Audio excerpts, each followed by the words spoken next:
Pengertian kelompok sosial. Kelompok sosial adalah kumpulan dua orang atau lebih yang membentuk suatu kesatuan dan saling melakukan interaksi sosial.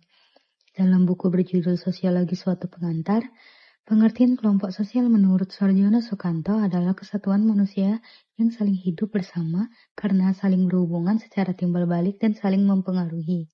Syarat terbentuknya kelompok sosial. Kumpulan individu dapat dikatakan sebagai kelompok sosial jika memenuhi syarat berikut. 1. Setiap anggota kelompok harus memiliki kesadaran bahwa dia adalah sebagian dari kelompok yang bersangkutan. 2. Adanya hubungan timbal balik antara anggota yang satu dengan anggota lainnya. 3. Ada faktor atau alasan kepentingan yang dimiliki bersama agar hubungan antara anggota terjalin erat. 4. Berstruktur, berkaidah, dan mempunyai pola perilaku. 5. Bersistem dan berproses. Tujuan kelompok sosial. 1. Memenuhi kebutuhan sosial. 2. Mencapai tujuan bersama. 3. Memberikan identitas diri. 4. Menanamkan nilai dan norma. 5. Menjaga keamanan dan ketertiban. 6. Meningkatkan solidaritas. Sekarang kita akan membahas faktor terbentuknya kelompok sosial. Kelompok sosial dapat terbentuk dari beberapa faktor. Yang pertama ada kesamaan genealogi. Artinya, kelompok sosial ini berhubungan dengan ikatan darah dan keturunan. Tujuannya untuk menyambung tali persaudaraan agar tidak putus. Yang kedua ada kesamaan geografis. Kesamaan geografis terbagi menjadi dua. Yang pertama, kesamaan geografis wilayah tempat tinggal. Artinya, kelompok sosial ini terbentuk karena kedekatan tempat tinggal, sehingga saling berkomunikasi secara intens.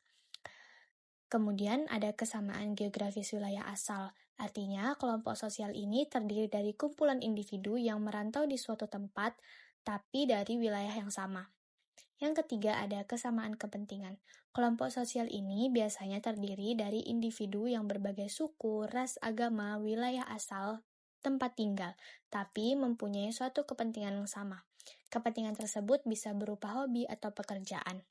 Dan yang terakhir ada kesamaan keyakinan.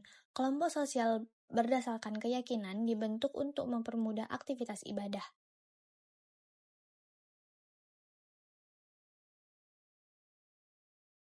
Saya akan menjelaskan kelompok sosial tidak teratur. Kelompok sosial tidak teratur adalah kelompok yang mempunyai tujuan yang sama, namun tidak memiliki hubungan jangka panjang serta aturan yang mengikat. Di kelompok sosial tidak teratur, mempunyai 3 jenis kelompok sosialnya. Yang pertama ada kerumunan. Yang kedua ada massa. Yang ketiga ada publik. Selanjutnya, ciri-ciri kelompok sosial. Yang pertama, ciri-ciri kelompok sosial teratur ada kesadaran sebagai anggota. Artinya anggota sadar kalau mereka bagian dari satu kelompok dan punya tujuan yang sama. Kedua, ada hubungan timbal balik antar anggota.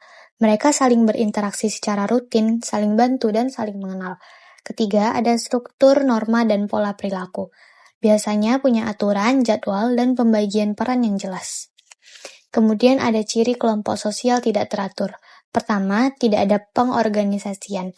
Anggotanya tidak memiliki struktur, aturan, atau hubungan tetap. Kedua, mereka terbentuk karena kepentingan sementara. Artinya hanya berkumpul untuk satu kegiatan lalu bubar setelah selesai. Nah, ini dia contoh kelompok sosial teratur. Yang foto pertama itu ada kelompok belajar atau komunitas belajar, sedangkan foto yang kedua ada organisasi atau rapat mahasiswa. Kalau untuk contoh kelompok sosial tidak teratur, yang pertama nih ada penonton konser musik, kemudian yang kedua ada kerumunan di tempat umum. Baik teman-teman, itu dia penjelasan dari kelompok kami, semoga bermanfaat.